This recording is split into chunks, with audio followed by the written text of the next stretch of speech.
this is a 26 peg loom, but you will not be using the 2 pegs on the sides here.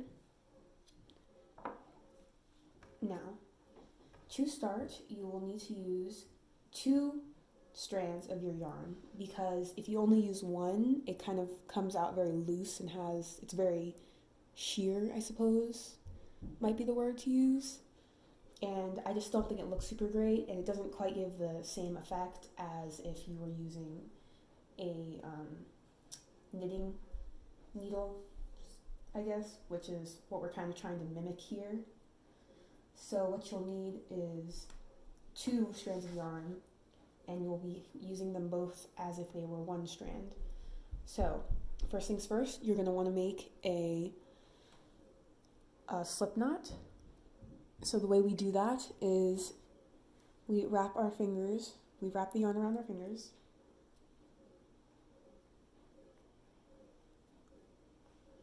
and pull the yarn through.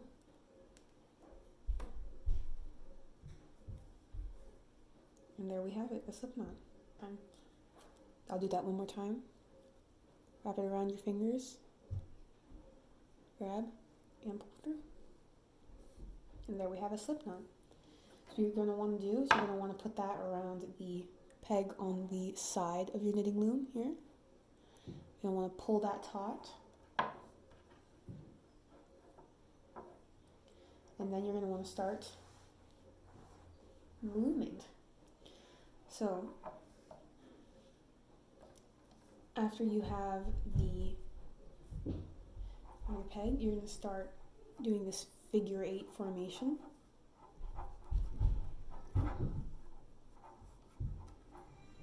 And you're going to do that all the way to the end.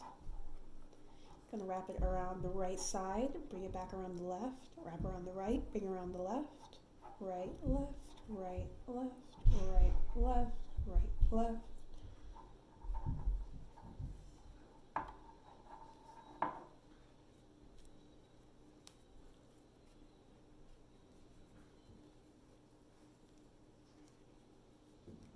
And now, once you hit the end, what you're going to want to do, get some more yarn out so that it's not too tight or anything. You're going to bring it back up and down.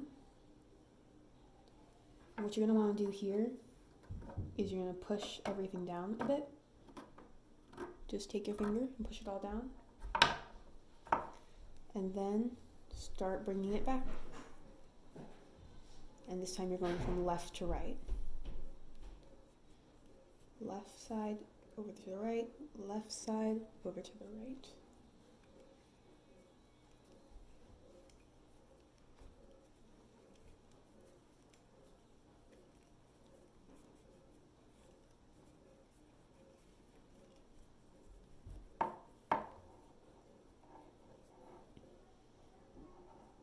All right, and now what you're going to want to do is you're going to want to take your fingers and hold the yarn to the side.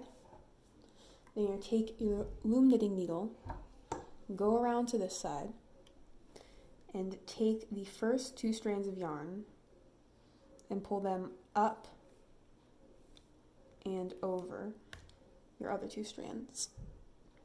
Then you want to go around to the other side,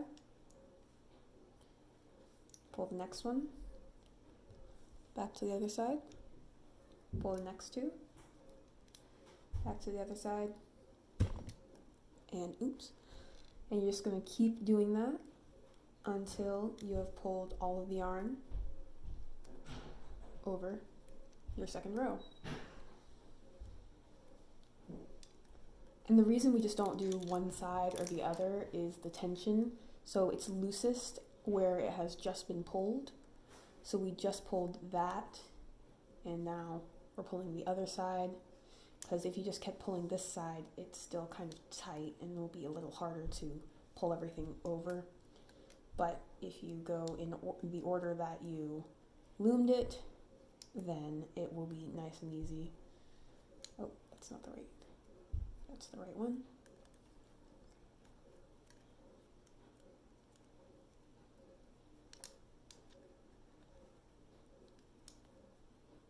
And I should add that by now you can let go of the side yarn because you've already loomed over it, so it's not going to unravel or anything.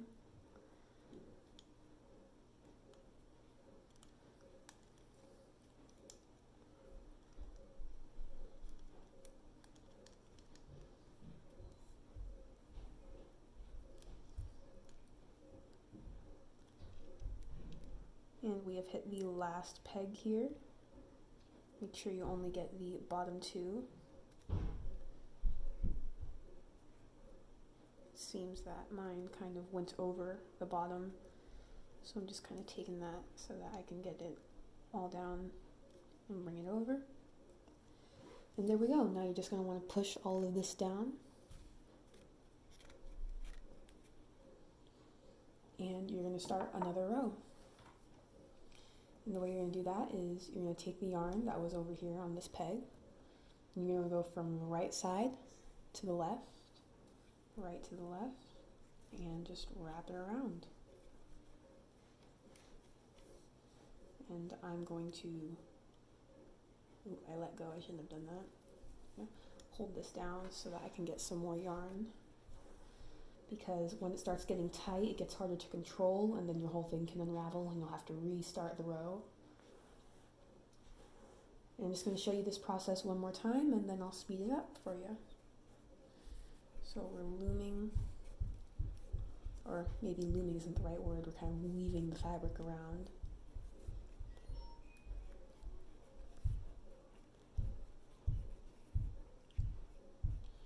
And once we've reached the end, you just wrap it around and bring it over to the side, and just hold that with your finger. And then you take your needles, or I don't know, your tool, and you take the bottom two, just getting nice and close there, bottom two, and bring them over. And go to the other side. You don't have to hold this anymore because it's been loomed over. You're going to take the bottom two,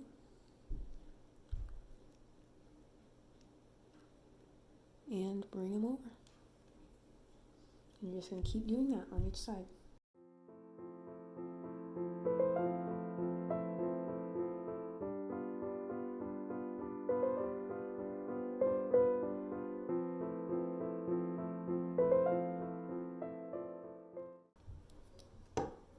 And here's the last one. Grab it, bring it over, push down all of the pieces.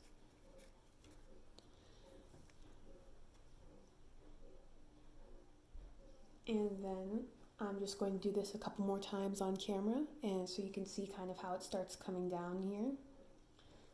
And by this time you can take off the side bit and just pull that out and bring it down. I'm going to use my tool to grab the pieces and bring them through.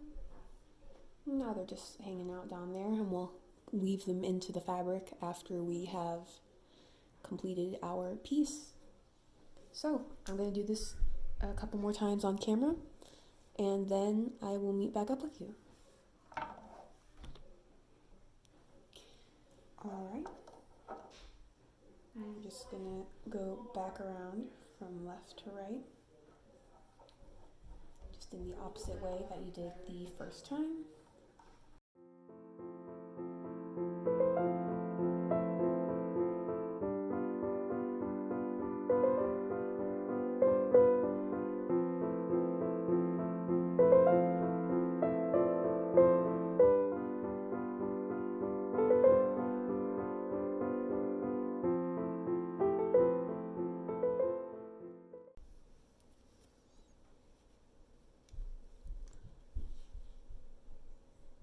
Alrighty, and so here you can see it's coming out very nicely.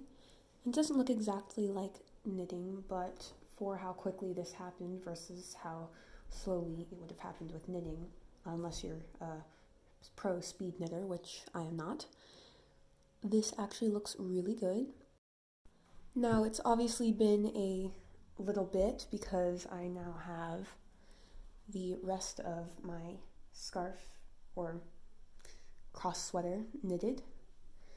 Now, I personally am a 36-inch bust and I knitted 80 inches. But if you're a larger bust, you might want to go 90 to 100. If you're making this for a child or you just are a smaller bust, you might want to go about 60 inches. So now I'm going to show you how to bind off and then sew it together so that you can make your nice cross sweater. Now, the way you're going to want to do this is first, you're going to want to take the string out from where it's kind of coming off of the loom, and you're going to want to pull it. Let me get some more string. You're going to want to pull it across to the other side and just rest it there. Now you're going to want to take the first loop that the string is coming out of and bring it onto your hook, and then take the loop directly underneath that one and bring it onto your hook. And you're going to want to take your fingers and you're going to want to bring the first loop over the second loop, like that. And now you're going to want to take the loop above on the next hook. So we're going to be doing a zigzag motion, going from down, up, down, up, down, up, all the way across. You're going to want to take the loops from there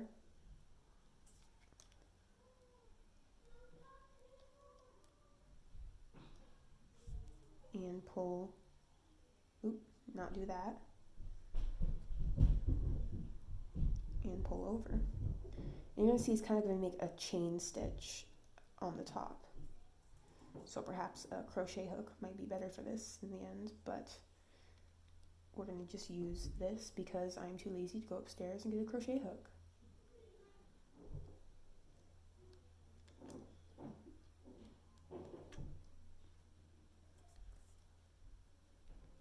Oh, and if that happens, do not freak out. I'm trying not to freak out. Here we go. I just brought it back and put it back on the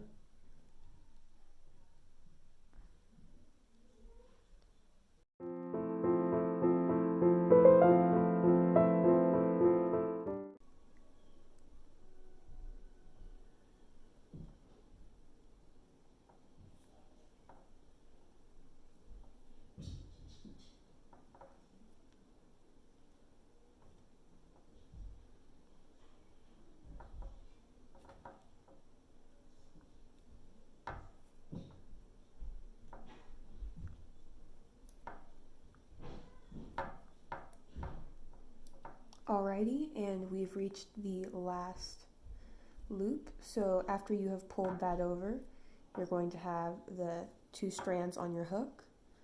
And what you're going to do is you're going to leave a very long tail because you're going to be using this to sew up the two sides of your scarf. And you're going to just clip that off. You'll see I'm using different scissors at the moment because these actually work a lot better than the other ones, even though the other ones were very pretty. They were not quite useful, but these are both pretty and useful. I will link these below. Now, you're going to take the thread and you're going to pull it through the loops.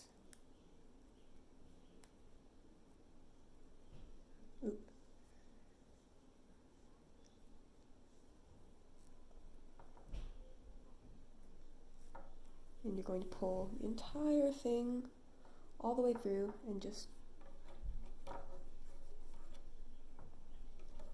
let it be. You don't want to pull it taut or anything, or you might want to pull it a little bit, but you don't want to pull it too tight because then it'll do this, and we don't want that. We do want this right here.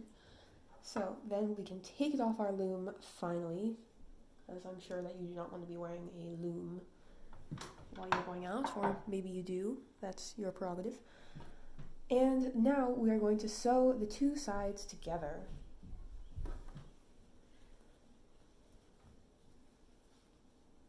So we're going to take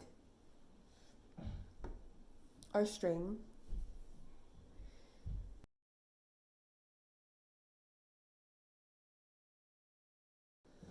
Alright, now once you have your little needle or your hook, you're going to want to, for the needle at least, take your pieces of yarn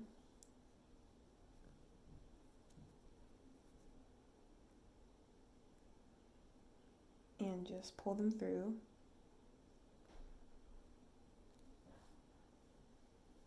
Just like you would any needle. And now we're just going to sew this together. There's really no right way to do this. As long as the two pieces end up joined, you've done it right, I suppose. So I'm just kind of like whip stitching them together. Or it might not be a whip stitch. I don't know, you can correct me if it's not actually a whip stitch. It feels whippish, so we're going to call it a whip stitch.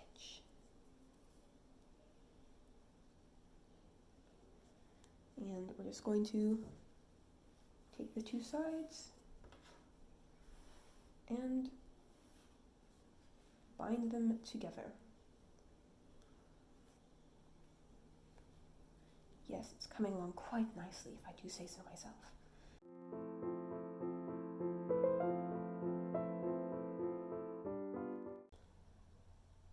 Alrighty, and now we are just going to thread the needle back through some of the stitches so that we don't have a little piece sticking out. Just going to take it, bring it through, and then cut it. And then we do have a little excess from this side, from the beginning portion. So I'm going to take that, and I'm also going to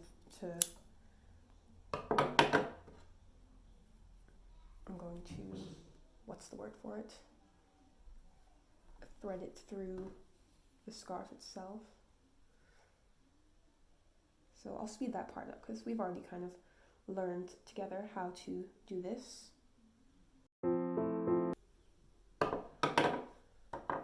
And it is done. It is sewn together, and it actually looks quite nice, if I do say so myself. And it looks wonderful from the other side. Yes, yes, yes, yes. I have done this well. Now I will just cut to how to put this on, because it actually took me a few minutes to figure out how best to get it on and how to make it look nice. So I will cut to that right now. Alrighty, now that we've finally gotten our loom knitted scarf cross sweater thing together, it is time to put it on. Now the way I figured out how to do this is to take it, cross it like this, kind of cross the two edges, and then pull it over and slide your arms through. And then you'll just have to work to untwist the bits.